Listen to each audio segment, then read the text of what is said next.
నమస్తే, welcome to our channel. గత ప్రభుత్వ హయాంలో చూసుకున్నట్లయితే భూ కబ్జాలు, భూ ఆక్రమణలు, కోకొల్లలు. మరి గత ప్రభుత్వ హయాంలో పనిచేసిన అటవీ శాఖ మంత్రిగా పనిచేసిన పెద్దిరెడ్డి రామచంద్రారెడ్డి గురించి ఇటీవల మనం చూసాము. భూ ఆక్రమణలకు సంబంధించి అటవీ భూములను ఏకంగా 104 ఎకరాలకు సంబంధించి ఆయన కొల్లగొట్టారని, మరి దానిపై ఆయన భూ కబ్జా చేసింది నిజమే అని చెప్పి విజిలెన్స్ డిపార్ట్మెంట్ నిగ్గు తేల్చింది. దాదాపు 7 రకాల ఆధారాలను సేకరించి నివేదిక కూడా సమర్పించినట్లు తెలుస్తుంది.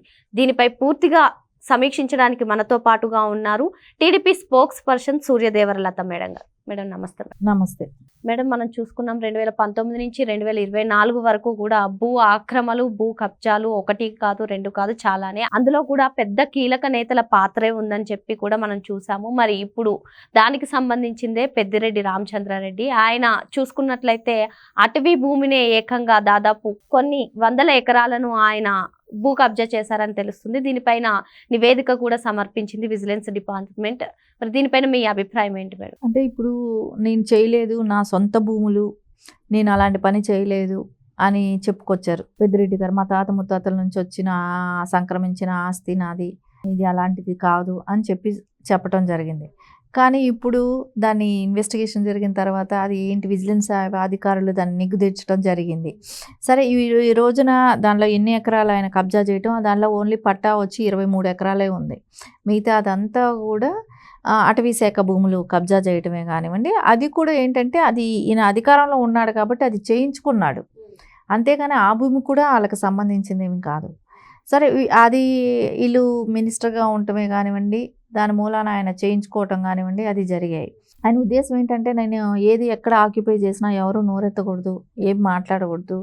రాష్ట్రంలో ఉన్న గనులు కూడా అదే రకంగా దోచుకోవటమే కదా ఆయన పరిపాటి అలవాటు అయిపోయింది. ఇంకా మనం తెలుసు, ఇంకా రెడ్ శాండిల్ కూడా అక్కడ ఏ రకంగా దోచుకుంటాడో కానివ్వండి. సరే, ఏది ఏమైనా ఇప్పుడైతే ఆయనకి ఖచ్చితంగా శిక్ష అంటూ కేసు అయితే పెడతారు. కేసు అయితే ఫైల్ చేయాల్సిన అవసరం ఉంది. ఆ కేసు ఫైల్ చేసినప్పుడు అయితే ఆయన కేసుకి అటెండ్ అవ్వటం, ఆధారాలతో సహా దొరకటం. ఇప్పుడు ఆధారాలు లేకుండా అయితే చేసింది కాదు, అభియోగం కాదు, ఇది పక్కా ఆధారాలతో తెలిసిన విషయం. సో దానిలో వాళ్ళ ఎవరైతే అధికారులు దానిలో పక్కా ప్రూఫ్లు కూడా చూపిస్తున్నారు కదా, ఏమని చెప్పి తప్పించుకోగలరు? సరే, ఒక విధంగా చూస్తే ఈయన చేసిందే కాదు, సజ్జల గారు కూడా కడప జిల్లాలో చేయడం ఇదేలాగా అటవీ శాఖ భూమిని వాళ్ళ తమ్ముడి పేరు మీద 45 ఎకరాలు అక్కడ ఆయన పెట్టడం. అంటే వీళ్ళకి ఏంటంటే ఎక్కడికెక్కడ అటవీ భూములు కూడా వదిలిపెట్టడం లేదు, అన్ని రకాలుగా వాటిని కూడా కబ్జా చేయాలని ఆలోచనలో ఉన్నారనేది అందరికీ తెలుసు. ఇంకోటి, మనం వైజాగ్ దగ్గర కూడా చూసాం, అక్కడ అన్నీ కూడా భూములు ఏ రకంగా కబ్జాలు చేయబడ్డాయి. అంటే కొన్ని లక్షల ఎకరాలు ఈ రకంగా దోచుకున్నారనేది అయితే అర్థమవుతుంది. అది నిజమే, అది రూమర్ కాదు, ఎవరు చెప్పటం కూడా కాదు. అది ఒక్కోటి బయట వస్తున్న కొద్దికే తెలుస్తుంది. అంటే ఇప్పుడు ఒక్క అటవీ శాఖ భూములు ఆ ప్లేస్లో ఒక్కటి తీస్తే తెలిసిన విషయం, ఇంకా వీళ్ళు ఎక్కడెక్కడ ఉన్నది అనేది ఇంకా ఫైండ్ అవుట్ చేయాల్సింది ఉన్నాయి కదా. మనకు ఒక చోటే లింక్ దొరికితే ఆ ప్లేస్లో ఉన్న భూమి వరకు అక్కడ కనపడింది. సో మిగతావన్నీ కూడా తెలియాలి కదా. అవన్నీ కూడా బయట వచ్చినప్పుడు ఇంక వీళ్ళు ఏ రకంగా దోచుకున్నారనేది ఇంకా క్లారిటీ వస్తుంది. ఇప్పుడు రేపు ఒక కేసు పడిన తర్వాత ఇవన్నీ బయట వస్తాయి. మేడం, మీరు చెప్పినట్టుగానే ఇప్పుడైతే ప్రూఫ్స్ ఉన్నాయి. మరి ప్రూఫ్స్ లేకముందు అభియోగం అని చెప్పి వార్తలు వచ్చినప్పుడు ఆయన ప్రెస్ మీట్ పెట్టి ఇవన్నీ కూడా మేము ముందుగానే కొనుగోలు చేసినవి, మేము ఆక్రమణలు చేసినవి కాదు, కబ్జాలు చేసినవి కాదు అని చెప్పి ఆయన చెప్పేశారు. ఇప్పుడు మరి ఏమంటారు? ఆయన కబ్జాలు చేసింది కాదు అని ఆయన అదే చెప్పేది.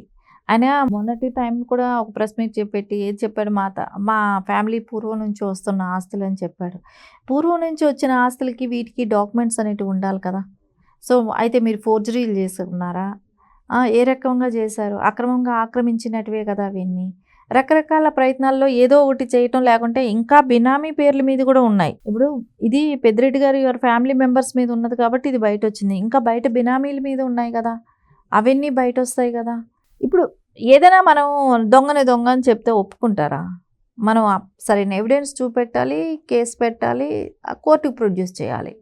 సో అప్పుడు అది అక్కడ పోతే నేను కాదని చెప్పినా కూడా నిజాలు అనేటివి బయట వస్తాయి. అదే జరుగుతుంది ఇప్పుడు నేను తప్పు చేయలేదనే చెప్పుకుంటారు. ఒకవేళ ఎవిడెన్స్ దొరికినా కూడా ఒప్పుకునే పరిస్థితులు కొన్ని ఉంటాయి. ఎందుకంటే కొంచెం ఒక ఈగో అనేది ఉంటుంది. నేను ఒక మినిస్టర్గా ఇన్ని సంవత్సరాలు ఆయన జీవితకాలంలో చాలా సంవత్సరాలు చేశారు కాబట్టి, ఉమ్మడి రాష్ట్రంలో కూడా చేశారు కాబట్టి, అది ఖచ్చితంగా ఆయనకు ఉంటుంది. నన్ను ఈ రకంగా ఇచ్చేస్తారు, నేను చేయలేదనే చెప్తారు. చేశారని అయితే ఆయన చెప్తే ఆశ్చర్యపోవాలి కానీ, ఎవరైనా కూడా చేసింది ఇట్లాంటి పనులు చేసిన వాళ్ళు మేము చేయలేదనే చెప్తారు. అది ఆ రకంగానే ఆయన చెప్పుకోవటానికి ప్రయత్నిస్తున్నాడు, తప్పు చేసి కూడా చేయలేదని చెప్పడానికి. ఇప్పుడు చూసుకున్నట్లయితే విజిలెన్స్ డిపార్ట్మెంట్ ఏదైతే ఉందో గూగుల్ ఎర్త్ ఇమేజెస్ కానివ్వండి, దాదాపు 7 రకాల ఆధారాలతో నిగ్గు తేల్చింది మేడం. మరి ఆయనకి ఎటువంటి శిక్షలు పడే అవకాశం ఉందంటారు? ఖచ్చితంగా ఇక్కడైతే భూమి కబ్జా చేయటం కాబట్టి కొన్ని రకాల సెక్షన్స్ వాళ్ళైతే పెడతారు.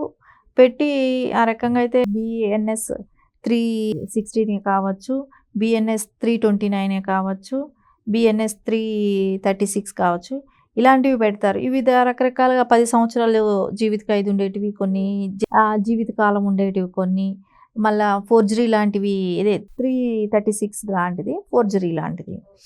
అవి మూలాన 7 సంవత్సరాలు శిక్ష పడుతుంది. ఇంక ఇట్లాంటివి అయితే ఖచ్చితంగా ఆయన ఈ సెక్షన్స్ అయితే ఆయనకు వర్తిస్తాయి కూడా. వీటిలో ఏదో ఒకటి ఫోర్జరీ అనేది కానీ తేలితే అది కూడా 7 సంవత్సరాలు జరిమానా ఉంటుంది. ఇంకా ఎవరిది కానివ్వండి తప్పించుకునే దానికి లేకుండా పట్టుబడ్డారు ఇక్కడ. ఎక్కడ ఏది చెప్పి తప్పించుకునేది లేకుండా పక్కా ఎవిడెన్స్తో పట్టుబడ్డారు. దాని మూలన వాళ్ళకైతే ఖచ్చితంగా ఈ కేసులో అయితే ఇరుక్కోవటం, పక్కా ఎవిడెన్స్తో దొరకటం అనేది అయితే జరిగింది. కోర్టుకి ఈ సెక్షన్స్తో వాళ్ళు వెళ్ళిన తర్వాత దీన్ని ఎన్ని రోజులు ప్రొలాంగ్ చేస్తారో చూడాలి. ఇంకా ఇప్పుడైతే ఆధారాలు దొరికాయి, దీన్ని కోర్టు త్రూ వెళ్ళినప్పుడు ఇంకా కోర్టులో ఎన్ని రోజులు జరుగుతుంది. ఎందుకంటే మనం చూసాం కోర్టులు, సుప్రీంకోర్టు ముటిక్కాయలు వేసే వరకు కోర్టులో కూడా కేసులు ముందుకు నడవట్లేదు కదా.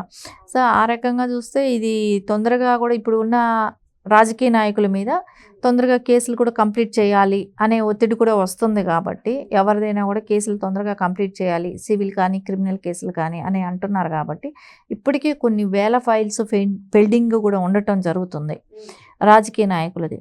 సో అలా తొందరగా కంప్లీట్ చేయాలనే ఒక ఇది వచ్చినప్పుడైతే వీళ్ళకి ఖచ్చితంగా దీనిలో యాక్షన్ తొందరగా పడే యాక్షన్ తొందరగా తీసుకునే అవకాశం వచ్చినప్పుడైతే అదే కోర్టులో కేసులు త్వరగతిన కానీ కంప్లీట్ అయితే శిక్ష పడే అవకాశం కూడా ఉంటుంది. మరి గత ప్రభుత్వ హయాంలో పెద్దిరెడ్డి రామచంద్రారెడ్డే కాదు, మరి గత ప్రభుత్వ హయాంలో ఎవరైతే అక్రమాలకు, అరాచకాలకు, భూ కబ్జాలకు పాల్పడ్డారో వాళ్ళందరికీ కూడా త్వరలోనే శిక్షలు పడతాయని చెప్పి మేడం చెప్తున్నారు. Thank you madam.